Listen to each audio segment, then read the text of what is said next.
శ్రీమాత్రే నమ. జయ గురు దత్తాత్రేయ నమ.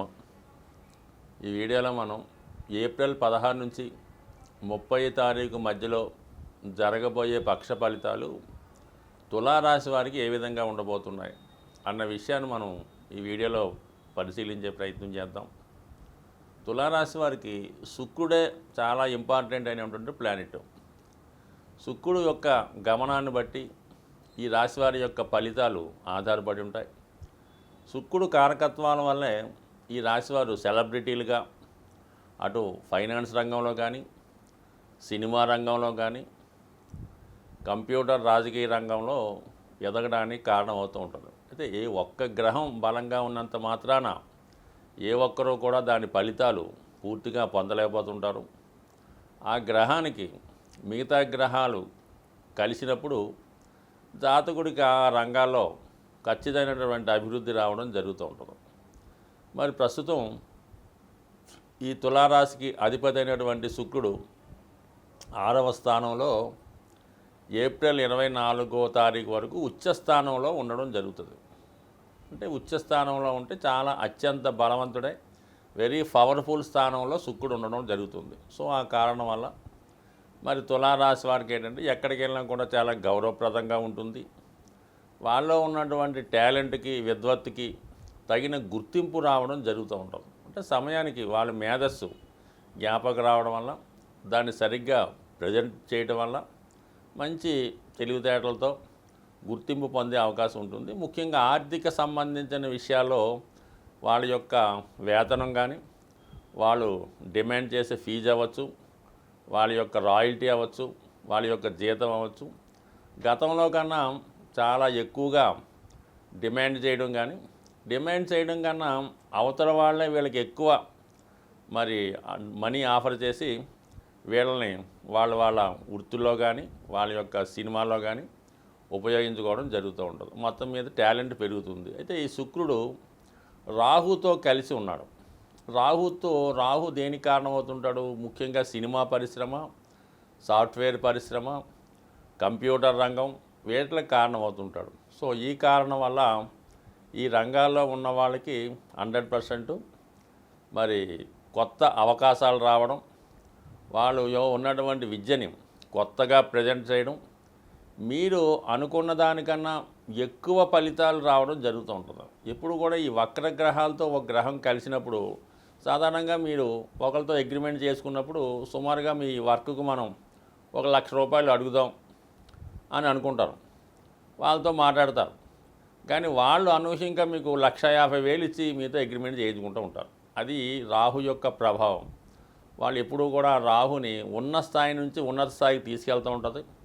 సో దాంతోపాటు మరి మీ యొక్క బలహీనతల్ని వాళ్ళు ఉపయోగించుకొని మిమ్మల్ని తర్వాత బ్లాక్మెయిల్ చేయడం కానీ, మీ యొక్క బలహీనతలను గుర్తించి తర్వాత మిమ్మల్ని వాళ్ళు ఉపయోగించుకోవడం జరుగుతూ ఉంటుంది. కాబట్టి ఎప్పుడూ కూడా ఎవరితోనూ కూడా ఎక్కువగా ఇన్వాల్వ్మెంట్ కాకూడదు.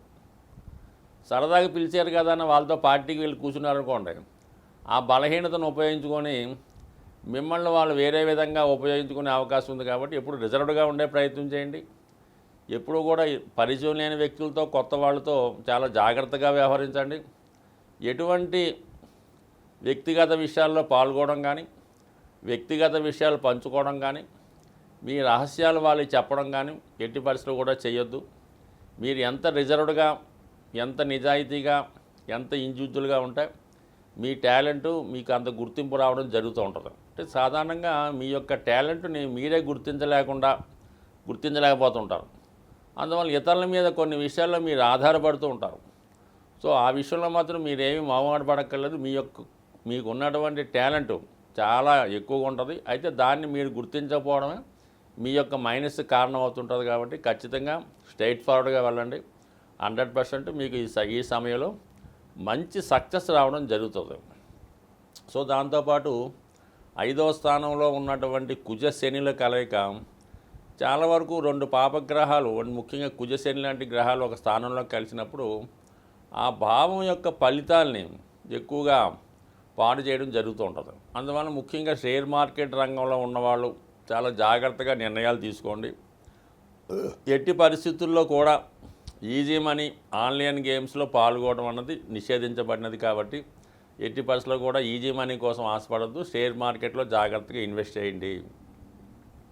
అలాగే ఈ 2 గ్రహాలు 11వ స్థానాన్ని వీక్షించడం వల్ల మరి 100% మీకు రావాల్సినటువంటి ధనం సకాలంలోకి రాకపోవడం వల్ల ముఖ్యమైన కార్యక్రమాలు లాంటివి ఆగిపోయే అవకాశం ఉంది. సో ఈ కారణం వల్ల మీరు 100% మరి డబ్బు చేతికి అందిన తర్వాత మాత్రమే మీరు ఫైనాన్స్ ప్లానింగ్ వేసుకోవాలి తప్ప ఇంకా ఏదో అర్జెంటుగా మనకు కంపల్సరీగా పలానా టైంకి మనీ వస్తుంది కాబట్టి మనకి చేయొచ్చు అన్నటువంటి ముందు కమిట్మెంట్ అయితే మాత్రం ఈ సమయంలో భంగపడవలసి ఉంటుంది. కాబట్టి చాలా జాగ్రత్తగా ఫైనాన్స్ కమిట్మెంట్ పెట్టుకోండి. మనీ బ్లాక్ అయ్యే అవకాశాలు ఉన్నాయి. సో దాని తర్వాత మళ్ళీ మీరు అప్పు కోసం వెళ్ళవలసి ఉంటుంది. కాబట్టి సాధ్యమైనంత వరకు ఈ రాబోయే 15 రోజుల్లో ఫైనాన్స్ ప్లానింగ్ కరెక్ట్గా వేసుకోండి. ఏప్రిల్ 24వ తారీఖున మరి శుక్రగ్రహం 7వ స్థానంలోకి మారడం, తృతీయాధిపతి గురుగ్రహంతో మారడం, లాభాధిపతి రవితో కలడం, ఇవన్నీ కూడా వివాహ సంబంధించిన విషయాల్లో మీకు అనూహ్యంగా ఇంతకాలం వివాహ సంబంధాల కోసం ఎదుగుతూ ఉండగా మీకు తెలిసిన సర్కిల్లోనే మిత్రుల యొక్క సర్కిల్ అవ్వచ్చు, మీ ఆఫీస్లో ఉన్నటువంటి కొలీగ్స్ కావచ్చు, లేదంటే ఆ కొలీగ్స్ ద్వారా అవ్వచ్చు, ఖచ్చితంగా అనూహ్యంగా మీకు ఏప్రిల్ 24 తర్వాత వివాహ సంబంధంలో క్లారిటీ వస్తుంది. సడన్గా వివాహం నిర్ణయం అవుతుంది. అలాగే తొందరగా వివాహానికి తగిన ఏర్పాట్లు కూడా ఖచ్చితంగా చేసుకోవచ్చు. బట్ ఏదైనా మరి తులారాశి వారు మరి గురుబలం శుక్రగ్రహం ఈ పక్షం చివరిలో వస్తుంది కాబట్టి ఖచ్చితంగా వారం చివరిలో చేపట్టిన కార్యక్రమాలు విజయవంతమై మరి సుఖంగా సంతోషంగా హ్యాపీగా ఉంటారని ఆశిస్తూ ప్రస్తుతం ఉన్నటువంటి గ్రహ సంచారాన్ని మనం పరిశీలించినప్పుడు మామూలుగా మనకి ఏప్రిల్ 25వ తారీఖు నుంచి శుక్రమౌఢ్యమి ప్రారంభం అవడం జరుగుతుంది. ఈ శుక్రమౌఢ్యం ప్రారంభమైనప్పుడు వివాహాలన్నీ సాధారణంగా చేయరు. అయితే ముఖ్యంగా ఈ వ్యాపార సంబంధించిన విషయాల్లో కూడా కొత్తగా వ్యాపారాలు ప్రారంభించే వాళ్ళు కూడా, ఎందుకంటే శుక్రుడు ధనకారకుడు, అందువల్ల శుక్రుడు మౌఢ్యంగా ఉన్నప్పుడు ఆ సమయంలో ప్రారంభించినటువంటి వ్యాపార సంస్థలు కానీ వ్యాపారాలు కానీ ఆర్థికపరమైన ఇబ్బందులతో ఇబ్బంది పడుతుంటారు. కాబట్టి ఆ సమయంలో సాధ్యమైనంత వరకు వ్యాపారానికి సంబంధించినటువంటి కొత్తగా ప్రారంభిద్దాం అనుకున్న వాళ్ళు మాత్రం ఇంచుమించుగా మనకి ఏప్రిల్ 24 లోపు ప్రారంభించుకుంటే మంచిది తప్ప దాని తర్వాత మరి ప్రారంభించడం అంత శ్రేయస్కరం కాదు. నా అనుభవపూర్వకంగా చాలా గమనించిన తర్వాత ఈ విషయాన్ని జూడిగా చెప్పడం జరుగుతుంది. ఇంకా వివాహాల ఈ ఆధారంగా ఎటు జరగవు, అది పక్కన పెట్టండి. అలాగే ముఖ్యంగా మనకి ఇంచుమించుగా రాబోయే శ్రావణ మాసం దాకా కూడా వివాహ ముహూర్తాలు లేకపోవడం వల్ల చాలా వరకు వివాహానికి సంబంధించిన విషయాల్లో తొందరపడడం జరుగుతూ ఉంటుంది. బట్ ఏదైనప్పుడు కూడా మరి శ్రీరామనవమి తర్వాత కళ్యాణం చేద్దామని చాలామంది ఎదురు చూస్తూ ఉంటారు. బట్ అనుకోకుండా ఈ శ్రీరామనవమి 17వ తారీఖు ఏప్రిల్ తర్వాత కొద్దిపాటి ముహూర్తాలే ఉండడం జరిగింది. సో ఈ కారణం వల్ల ఏంటంటే మరి కొంతమంది వివాహం నిశ్చయం అవ్వకుండా ఇంకా చాలా టైం ఉందని ఎవరైతే తొందరపడి ఇబ్బంది పడుతుంటారో వాళ్ళ తల్లిదండ్రులు కంపల్సరిగా అంటే శ్రీరామనవమి ఎక్కడైతే మరి శ్రీరామనవమి రోజు సీతారాముల కళ్యాణం జరుగుతుందో ఆ కళ్యాణంలో మరి ఎవరికైతే సంతానానికి వివాహం జరగక ఇబ్బంది పడుతున్నారో వాళ్ళు కంపల్సరిగా ఆ తల్లిదండ్రులు వీలైతే సొంతంగా మీరు కళ్యాణం చేయించుకోవచ్చు. లేదంటే ఆ కళ్యాణంలో పాల్గొనడం అన్నది 100% విధి విధానంగా ప్రారంభం నుంచి ఎండింగ్ వరకు కూడా జాగ్రత్తగా అందులో పాల్గొండి. మరి అక్కడ ఉన్నటువంటి సీతారాములకి వాడినటువంటి తలంబ్రాలు వాడతారు కదా, బియ్యం అది తలంబ్రాలు, ఆ తలంబ్రాలు కొన్ని మీరు తీసుకొని కాబోయే ఎవరికైతే మీరు వివాహం చేద్దాం అనుకుంటున్నారో ఆ అబ్బాయికో తల మీద జల్లడం వల్ల చాలా తొందరగా మళ్ళీ వచ్చే శ్రీరామనవమి జరగకుండా వివాహం జరిగే అవకాశం ఉంది. అలాగే వివాహం కాని అబ్బాయిలు కానీ అమ్మాయిలు కూడా విడిగా కూడా పాల్గొచ్చు. వాళ్ళకన్నా పేరెంట్స్ పాల్గొనడం వల్ల చాలా ఎక్కువ ఫలితం ఉండే అవకాశం ఉంది.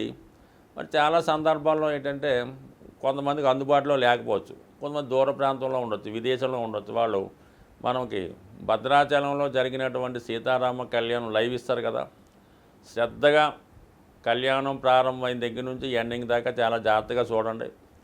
అలాగే మీ ఇంట్లో ఉన్నటువంటి బియ్యాన్ని కూడా దగ్గర కొద్ది పెట్టుకొని అవే తలంబ్రాలుగా భావించి మీరు తల మీద వేసుకోవడం వల్ల కానీ పిల్లలకి వేయటం వల్ల 100% ఈ విధంగా కూడా మరి తొందరగా మీ ఇంట్లో కళ్యాణం జరిగే అవకాశం ఉంది. కాబట్టి ఖచ్చితంగా ఈ అవకాశాన్ని పాల్గొండి. కేవలం ఈ శ్రీరామనవమిలో ఉన్నటువంటి పట్టాభిషేకం కళ్యాణం అన్నది వివాహం సంబంధించిన విషయాల వాళ్ళకి కాకుండా చాలా కాలంగా ఉద్యోగం రాకుండా బాధపడుతున్న వాళ్ళు, అలాగే అన్నదమ్ముల మధ్య ఆస్తి తగాదాలు ఉన్నవాళ్ళు, కోర్టులో ఆస్తులు పోగొట్టుకున్న వాళ్ళు కూడా ఈ శ్రీరామనవమిలో పాల్గొని విధి విధానంగా మరి ఆ రోజు నియమంగా ఉండి ఆ పందిరిలో అందరు భక్తులకు సేవ చేయడం వల్ల మీరు కూడా పాల్గొనడం వల్ల చాలామందిని చూశాను నేను. సంవత్సరం తిరగకుండానే వాళ్ళకి ఉద్యోగాలు రావడం, వివాహం జరగడం. మీ ఎంత స్థాయి ఉంటుందో అంత స్థాయి కంపల్సరిగా ఈ సీతారాముల కళ్యాణం మీరు పాల్గొండి. వీలైతే మీరు సొంతంగా చేయించుకోండి. 100% మీకు చాలా మంచి ఫలితం రావడం జరుగుతుంది. స్వస్తి.